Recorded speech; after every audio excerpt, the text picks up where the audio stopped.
అందరికీ నమస్కారం. ఈ రాష్ట్రంలో గొడ్డలి పార్టీ చేస్తున్న అరాచకాల్ని, వాళ్ళు పెంచి పోషిస్తున్న అరాచక శక్తుల్ని, వాళ్ళు ఈ రాష్ట్రంలో కలిగిస్తున్న అలజడిని చూసి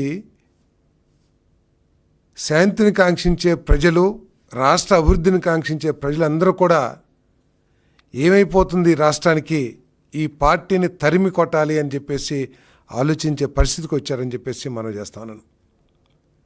ఒక పక్క చంద్రబాబు నాయుడు గారి నాయకత్వంలోని కూటమి ప్రభుత్వం మన పిల్లల కోసం, మన పిల్లల బంగారు భవిష్యత్తు కోసం మార్గం సుగమం చేయాలి, దానికి కావాల్సిన ఎకో సిస్టమ్ ఏర్పాటు చేయాలని చెప్పేసి అహర్నిశలు కృషి చేస్తాం. ఇంకో పక్క ప్రతిపక్షంగా చెప్పబడే గొడ్డలి పార్టీ వైఎస్ఆర్సీపీ 5 సంవత్సరాల్లో చేసింది చెప్పుకోవటానికి ఏమీ లేక యువతని రౌడీజం వైపు ప్రోత్సహిస్తూ, యువతని రఫ్రఫా విధానానికి లోను చేస్తూ, గంజాయి బ్యాచ్ల్ని ఎంకరేజ్ చేస్తూ, ప్రోత్సహిస్తూ ఈ రాష్ట్రంలో ఒక అలజడి పరిస్థితిని సృష్టించడానికి, దాని ద్వారా లబ్ధి పొందడానికి ప్రయత్నం చేయటం సిగ్గు చేయటం చెప్పేసి ఈ సందర్భంగా తెలియజేస్తా ఉన్నాను. ఏ విధంగా అయిపోయిందంటే ఈరోజు వైఎస్ఆర్ కాంగ్రెస్ పార్టీలో ప్రజలకు సేవ చేయటం కాదు, జనరల్గా ఏంటంటే మనం చాలా సంవత్సరాల నుంచి చూస్తూ ఉన్నాం, ఏ రాజకీయ పార్టీలైనా సరే సమాజంలో ఎవరు ప్రజల కోసం కష్టపడతారో, ప్రజలకి మంచి చేయటానికి తాపత్రయపడతారో అటువంటి వాళ్ళు ప్రోత్సహించి వాళ్ళని రాజకీయ నాయకులుగా తీర్చిదిద్దే వాతావరణం ఇన్ని దశాబ్దాలు కూడా మనం ఈ దేశంలో, ఈ రాష్ట్రంలో, మన ఆంధ్రప్రదేశ్ రాష్ట్రంలో చూసాం. కానీ ఈరోజు గొడ్డలి పార్టీలో కొనసాగాలంటే ప్రజలకి సేవ చేయటం కాదు, అరాజకం చేయటమే అర్హతగా ఈరోజు ఆ పార్టీలో నాయకులందరూ కూడా భావించే పరిస్థితి వచ్చిందని చెప్పేసి మనం చేస్తాను. ఈరోజు జగన్మోహన్ రెడ్డి గారి దృష్టి ఆకర్షించాలంటే అరాచకాలు సృష్టించి, చట్ట వ్యతిరేక కార్యక్రమాలు చేసి, విధ్వంసాలని, కులాల మధ్య తగాదాలని ప్రోత్సహించి సమాజంలో ఒక చీలిక తీసుకొచ్చే వాళ్ళే గుర్తింపు పొందే పరిస్థితి ఈరోజు ఆ పార్టీలో ఉందని చెప్పేసి నేను మనం చేస్తాను. నేరాలు చేస్తారు, ఘోరాలు చేస్తారు. ప్రతి మనిషి కూడా ఇది ఘోరం, నేరం అని భావించినా కూడా ఎక్స్ వేదికగా రాజకీయ కక్ష సాధింపు అని చెప్పేసి ఒక బురద జల్లేసి అధికార పార్టీ మీద రాజకీయ లబ్ధి పొందడానికి ప్రయత్నం చేస్తారు. అసలు అక్కడ ఏం జరిగింది, అది కరెక్టా కాదా అనే వివక్షత లేకోకుండా, విచక్షణ జ్ఞానం లేకోకుండా, మన పార్టీ వాడు ఏం చేసినా సరే అది ఒప్పే అని చెప్పేసే విధంగా ఎక్స్ వేదికగా చేసుకుని రాజకీయ కక్ష అని చెప్పేసి తప్పించుకోవటానికి, రాజకీయ కక్ష సాధింపు చేస్తున్నారని తప్పించుకోవడానికి ప్రయత్నం చేస్తున్నారని చెప్పేసి మనం చేస్తాం. తప్పు చేసి దొరికిపోయాక బాధితుడిగా ఒక గుర్తింపు తీసుకొచ్చి, ప్రజల్ని బాధితుడు గుర్తింపు తీసుకొచ్చి ప్రజల్ని మళ్ళీ మోసం చేయటానికి ప్రయత్నం చేయటం, ఇది చాలా ఘోరమైన పరిస్థితి రాష్ట్రంలో ఈ వైఎస్ఆర్సీపీ మూలంగా మరి జరుగుతుందని చెప్పేసి మనం చేస్తాం. వాళ్ళు ఎన్ని డ్రామాలు వేసినా, ఎన్ని నాటకాలు వేసినా, ఎంతో అనుభవజ్ఞం కలిగిన చంద్రబాబు నాయుడు గారి నాయకత్వంలో ఇటువంటి అరాచక శక్తుల్ని కోకటి వేళ్లతో పెకిలించి వేస్తా, చట్టం తన పని తాను చేసుకుపోతుందని చెప్పేసి కూడా ఈ సందర్భంగా తెలియజేస్తూ, మొన్న శ్రీకాకుళం జిల్లాలో ఒక అలజడి, అంటే ఈ పార్టీకి రోజు ఏదో ఒక అలజడి వాతావరణం ఉంటే కానీ ఆయన నిద్రపోడేమో అనిపిస్తూ ఉంది. మొన్న ఒక పేదవాడు, నిరుపేదవాడు, గొర్రెల కాపరి,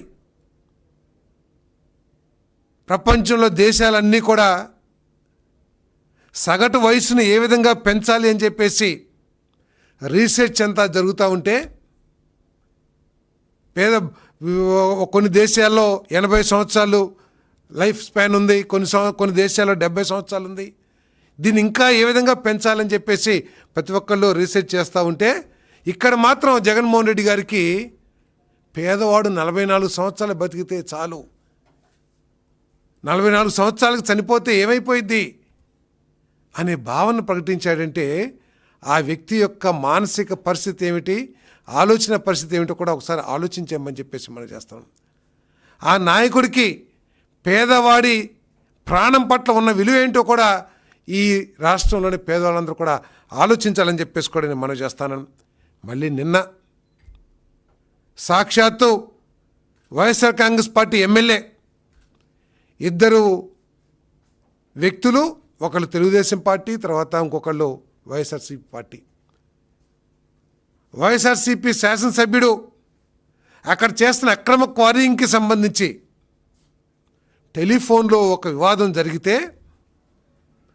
చట్టం అంటే భయం లేకోకుండా సమాజంలో చీకొడతారని కూడా ఆలోచన లేకోకుండా సాక్షాత్తు శాసనసభ్యుడే వెళ్ళి ఒక పేద కుటుంబం మీద, ఒక దళితుడు కుటుంబం మీద, ఒక బలహీన వర్గం వాడి కుటుంబం మీద ఏ విధంగా దౌర్జన్యం చేశారు ఈరోజు ప్రజలందరూ కూడా ఆలోచించాల్సిన అవసరం ఉందని చెప్పేసి మనం చేస్తాను.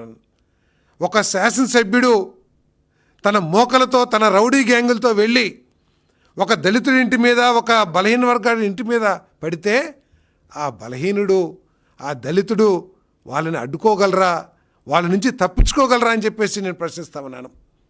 అంటే మీ అధికారాన్ని, మీ బలాన్ని, మీ అహంకారాన్ని దళితుల్ని, బలహీన వర్గాల మీద చూపించి పెత్తనం చేస్తానికి ప్రయత్నం చేస్తున్నారని చెప్పేసి కూడా నేను అడుగుతా ఉన్నా. నేను శ్రీకాకుళంలో మొన్న ఒక దుశ్శాసన పర్వం, ఒక మహిళా ఎస్ఐని తనను తాను రక్షించుకోవాల్సిన పరిస్థితి వైఎస్ఆర్ కాంగ్రెస్ పార్టీ కలిగించింది.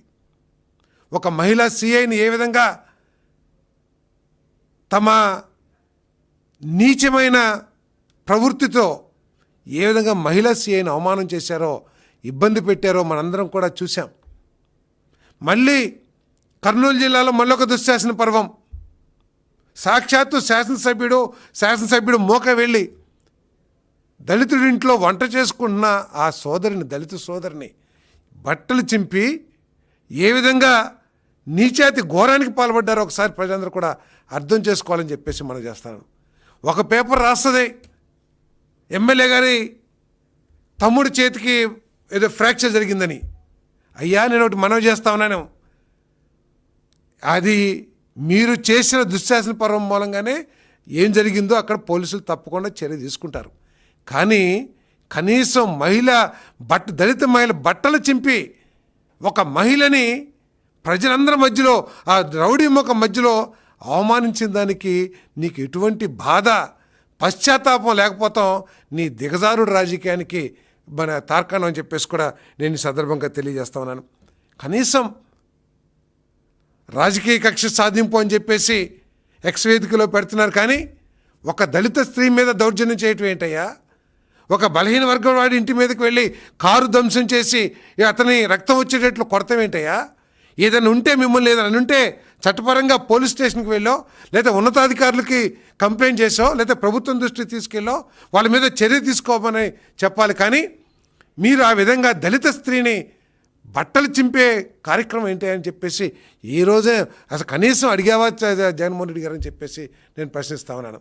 ఒక బలహీన వర్గాన్ని రక్తం వచ్చేటట్టు కొడతాం ఏంటని చెప్పేసి కనీసం అడిగావని చెప్పేసి మనం చేస్తాం. మీ నాయకులందరూ దళితుల మహిళని వివస్త్రణ చేసి అవమానం చేసినా కూడా, ఘోరమైన అవమానం చేసినా కూడా, ఒక బలహీన వర్గాన్ని నాయకుడిని రక్తం వచ్చేటట్టు తలకాయలు పాల్గొట్టినా కూడా క్యూ కడుతున్నారు ఎమ్మెల్యేలు, నాయకులు అందరూ కూడా.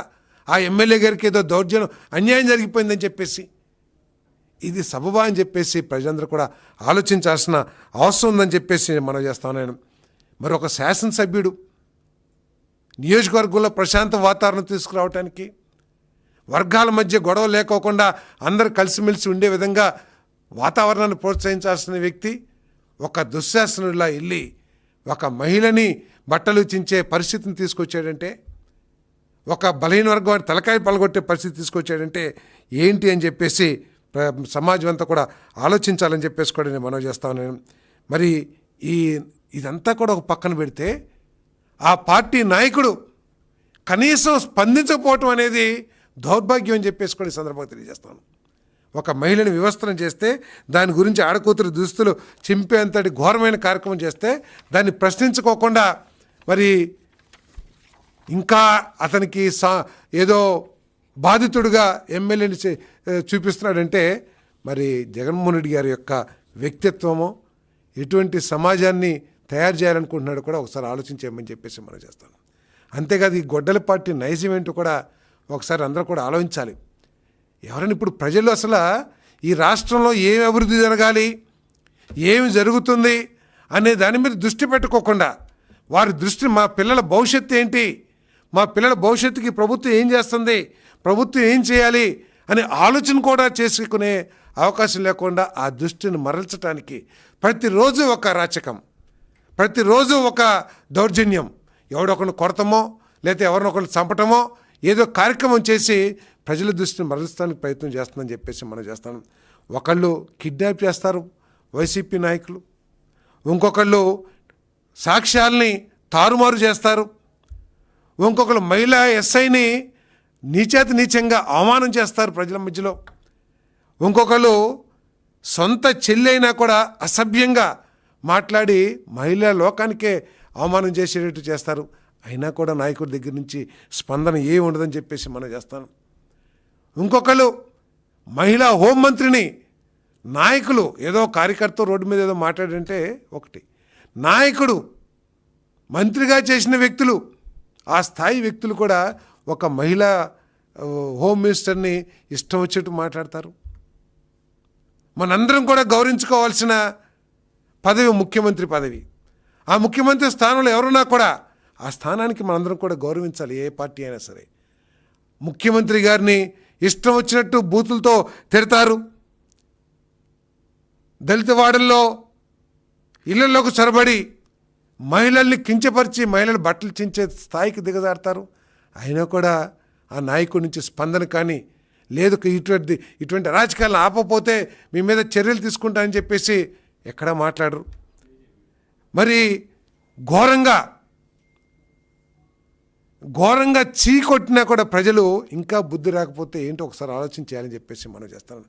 ఇంకో పక్క ముఖ్యమంత్రి గారు ఏ శాసనసభ్యుడైనా సరే తప్పు చేస్తే అందరి మధ్యలో నువ్వు తప్పు చేస్తున్నావు, నువ్వు మార్చుకో నీ పద్ధతిని, ప్రజలకు సేవ చెయ్యి, ప్రజల దగ్గరికి సత్ప్రవర్తనతో వాళ్ళతో మంచిగా ఉండు అని చెప్పేసి ఒక పక్క ముఖ్యమంత్రి గారు తన సొంత శాసనసభ్యుల్ని మందలించే పరిస్థితి ఉంటే ఆ పార్టీ గొడ్డల పార్టీ ఏం చేస్తుందో కూడా ఒకసారి ఆలోచించేయమని చెప్పేసి మనం చేస్తాను.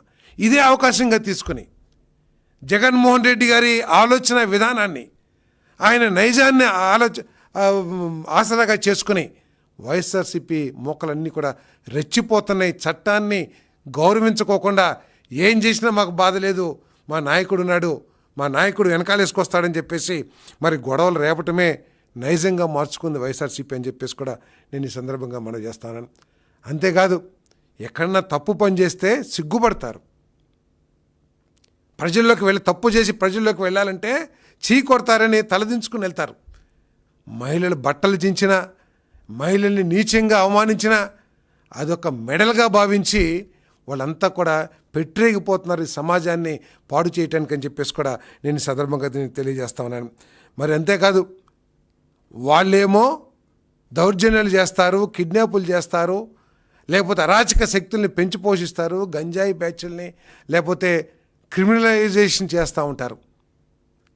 అటువంటి శక్తుల మీద చట్టపరంగా చర్యలు తీసుకుంటే వాళ్ళు చేసిన తప్పులు ప్రజల కళ్ళకి కట్టినట్టు కనపడుతున్నప్పుడు పోలీసులు చర్యలు తీసుకుంటే ఈ కూటమి ప్రభుత్వం ప్రతిపక్షం మీద దాడి చేస్తుంది, రాజకీయ కక్షలకి తెగబడుతుంది అని చెప్పేసి ఒక మాట మాట్లాడేసి తప్పించుకోవడానికి ప్రయత్నం చేయటం ఈ ప్రజలందరూ కూడా ఆలోచించాలి.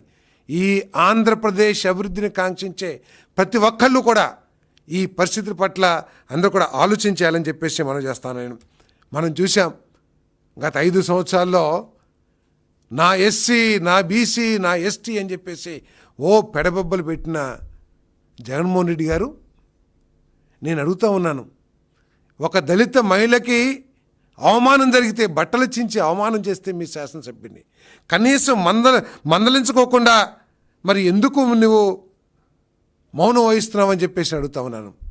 క్షేత్రస్థాయిలో మీ నాయకులందరూ కూడా దళితుల మీద బలహీన వర్గాల మీద దాడి చేస్తే ఎందుకు వారికి అండగా నిలబడుతున్నావని చెప్పేసి మనం చేస్తాను. 5 సంవత్సరాల్లో నువ్వు ఏదైతే చేశావో, నా ఎస్సీ, నా ఎస్టీ, నా బీసీ అన్న నువ్వు ముఖ్యమంత్రిగా ఉండగా, మీరు ముఖ్యమంత్రిగా ఉండగా ఒక దళిత స్త్రీని వివస్త్రణ చేసి కడుపులో తన్నిన ఘటనకి మీరు ఏమీ చర్య తీసుకోపోగా మీ నాయకులకి అదే బలంగా మారింది. ఆ అరాచక మనస్తత్వాన్ని ఈరోజు అధికారం కోల్పోయిన ప్రజలు చీకొట్టినా కూడా అదే మనస్తత్వంతో గ్రామాల్లో రాజకీయం చేస్తారని చెప్పేసి మనం చేస్తా ఉన్నాను నేను. మరి మీరు వెనక వేసుకురావటం మూలంగానే మీరు ఈ 2 సంవత్సరాల్లో చేసిన ఘనకార్యాలు ఏంటంటే ప్రజల కోసం మీరేం పోరాడలా, లేదా ఈ రాష్ట్రంలో జరుగుతున్న అభివృద్ధికి మీరేమి తోడ్పడలా, లేదా ఈ రాష్ట్రాన్ని అభివృద్ధి చేయడానికి మీ ఎంపీల ద్వారా కానీ మీ నాయకుల ద్వారా కానీ కేంద్ర ప్రభుత్వం మీదో లేతే ప్రజా పోరాటాల ద్వారానో ప్రయత్నం చేయాలా. మీరు చేసిందల్లా అరాచకాలు సృష్టిస్తానికి, ఈ దౌర్జన్యకండ సమాజాన్ని చీల్చివేయడానికి కులం పేరు మీద మతం పేరు మీద ప్రయత్నం చేశారు తప్పితే వేరే చేయలేదని చెప్పేసి కూడా నేను ఈ సందర్భంగా నేను మనవి చేస్తాను. మరి మీరు మీ సహకారం మూలంగానే వీళ్ళంతా కూడా ఆ విధంగా చేస్తున్నారని చెప్పేసి కూడా నేను మనవి చేస్తా ఉన్నాను. మరి ఇటువంటి రాజ్యాంగ వ్యతిరేక శక్తుల్ని, చట్ట వ్యతిరేక శక్తుల్ని ఎంత గొప్పవారైనా సరే, ఎంత పెద్దవారైనా సరే, తన పార్టీ వారైనా సరే, ముఖ్యమంత్రి చంద్రబాబు నాయుడు గారు, కూటమి పార్టీ నాయకులు పవన్ కళ్యాణ్ గారు కానీ మోడీ గారు కానీ ఎట్టి పరిస్థితుల్లో సహించరు. అటువంటి వాళ్ళు ఏ స్థాయిలో ఉన్నా సరే వాళ్ళ మీద చట్టపరంగా చర్యలు తీసుకుంటారని చెప్పేసి నేను ఈ సందర్భంగా నేను మనవి చేస్తా ఉన్నాను. మీరు మందలించాల్సిన మీరు మళ్ళీ ఏదో యాత్రలు చేసి వాళ్ళని సపోర్ట్ చేస్తున్నట్టు మాట్లాడితే ఎటువంటి పరిస్థితులు మరి ఈ రాష్ట్రంలో కలుగుతాయి కూడా ఒకసారి ఆలోచించాలని చెప్పేసి మనం చేస్తాను. ప్రజలందరూ కూడా ఒక్కసారి చూడండి ఏ విధంగా మహిళని అవమానం చేశారో, ఏ విధంగా ఒక బలహీన వర్గ నాయకుడు అతన్ని హత్యా ప్రయత్నం చేశారో కూడా ఒకసారి మీరందరూ కూడా వీక్షించాల్సిందిగా కోరుతా ఉన్నాను.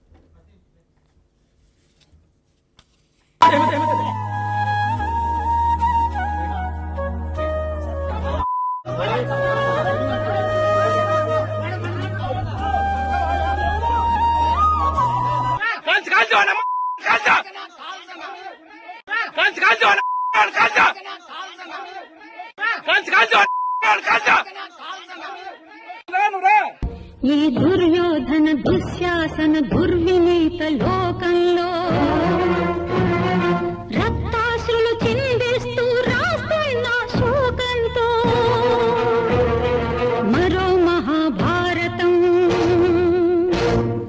6వ వేదం, మానభంగ పర్వంలో మాతృహృదయ నిర్వేదం.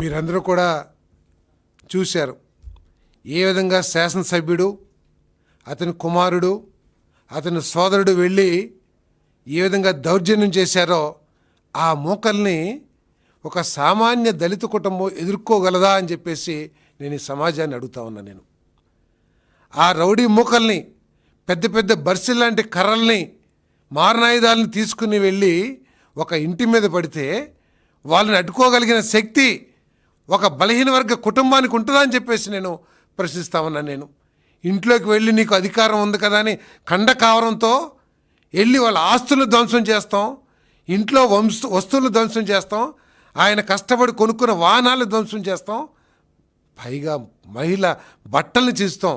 ఇంతకంటే దిగజారిన పరిస్థితులు ఎప్పుడైనా చూస్తామని చెప్పేసి అడుగుతా ఉన్నాను. ఇటువంటి అరాజక పరిస్థితులు కూడా చూస్తూ జగన్మోహన్ రెడ్డి గారు ఏ విధంగా ఇది రాజకీయ కక్ష సాధింపు అని అంటారో నేను ప్రశ్నిస్తా ఉన్నాను.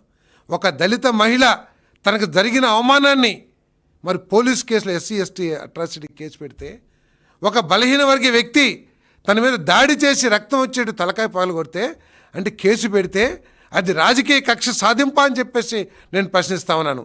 అంటే మీరు కొట్టినా, మీరు దౌర్జన్యం చేసినా, దళితులను అవమానం చేసినా, బట్టలు చించినా కేసు పెట్టకూడదు, మౌనంగా బాధ భరించాల్సని మీరు భావిస్తున్నారా అని చెప్పేసి కూడా నేను జగన్మోహన్ రెడ్డి గారిని ప్రశ్నిస్తా ఉన్నాను.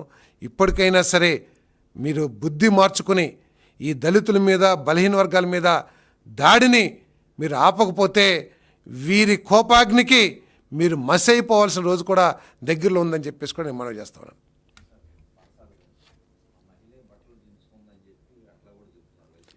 వాళ్ళు ఏదైనా చెప్పగలరు. నీచానికి దిగజారి మనస్తత్వం ఉన్నోళ్ళు ఏదైనా అబద్ధాలు చెప్పగలరు. ఒక మహిళ, మీరు ఆలోచన చేయండి, ఒక మహిళ అంతమంది ప్రజల మధ్యలో ఒక గౌరవప్రదమైన ఒక దళిత స్త్రీ బట్టలు చించుకుందంటే ఇంకెంతకి తప్పు చేస్తే, తప్పు ఎవరైనా చేయొచ్చు, తప్పుకి పశ్చాత్తాపపడాలి. అంతేగాని ఎదుటివారిని ఇంకా ఆల్రెడీ అవమానం చేశారు బట్టలు చించి, ఇంకా ఆమె చించుకుందని చెప్పేసి ఆమెను ఇంకా మానసిక క్షోభకు గురి చేస్తే ఇంకా ఏమనాలి ఆ పార్టీ నైజం ఏంటి? అందుకనే దీన్ని గొడ్డల పార్టీ అన్నారని చెప్పేసి కూడా నేను సందర్భంగా తెలియజేస్తున్నాను. ఏ మహిళ కూడా ఆ విధంగా చేసుకోదు. ప్రజల మధ్యలో ఆ విధంగా చించుకొని చూపించుకోవాల్సినంత అవసరం గౌరవప్రదం. అంటే దళితులంటే చిన్న చూపు, దళిత మహిళలంటే అవమానకరమైన చూపు వాళ్ళకు ఉంది కాబట్టి ఇటువంటి వాదనలన్నీ కూడా తీసుకొస్తారు.